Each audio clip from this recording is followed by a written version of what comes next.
Dans la plupart des quartiers de Conakry, les bars sont à quelques mètres seulement des routes. Les débits de boissons constituent des points de rencontre pour de nombreux jeunes de la capitale et l'alcool est en passe de devenir un vrai problème de société. D'après des observations, plusieurs jeunes boivent du lundi au dimanche et passent le week-end en état d'ébriété. Je suis vendeur d'alcool depuis beaucoup d'années. J'ai beaucoup observé quelque chose au niveau des consommateurs de l'alcool. Les week-ends, on voit que les consommateurs sont là, massivement, ils viennent consommer.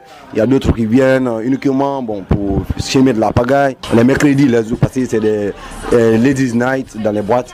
Donc les gens viennent massivement. Nous, on travaille ici quand même 24 heures sur 24. Ici comme ailleurs, le constat est le même. La clientèle est jeune. Actuellement, là, les jeunes, la majeure partie de 25 ans, de 18 ans, commence jusqu'à 30 ans maintenant, mais la majeure partie, c'est les 25 ans qui viennent pour consommer. Par jour, au moins, je peux revendre 10 casiers, par semaine, je peux revendre au moins 30, 40.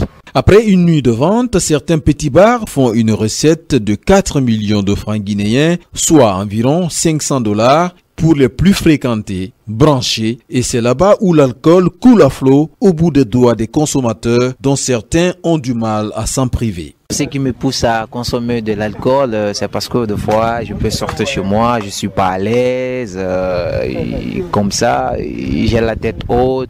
Donc pour me relaxer un peu, il faut que je consomme.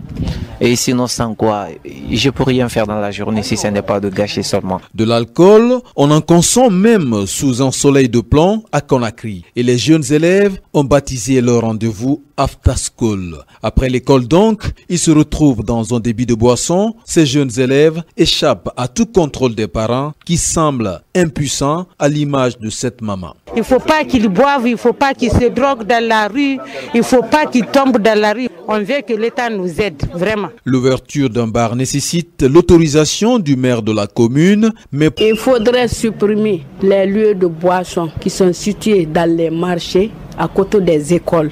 Parce que tant que ça existe là-bas, les enfants vont boire. Le constat révèle que plusieurs accidents sont provoqués par des conducteurs en état d'ébriété. Chaque matin, on nous rendait compte de plusieurs cas où les jeunes s'adonnant à la boisson se blessent la nuit. Ce commissaire de police est témoin des cas de violence perpétrés par des jeunes ivres. Particulièrement dans cette zone de Taouya où à chaque 2 maisons on rencontre un bar, les jeunes boivent trop et cette ivresse-là fait qu'ils se font excessivement de mal. Du vin, de la bière sont très prisés. Les jeunes en raffolent et malgré leur interdiction par l'islam, ces boissons s'invitent parfois même les jours de fête musulmane. Zakaria Kamara,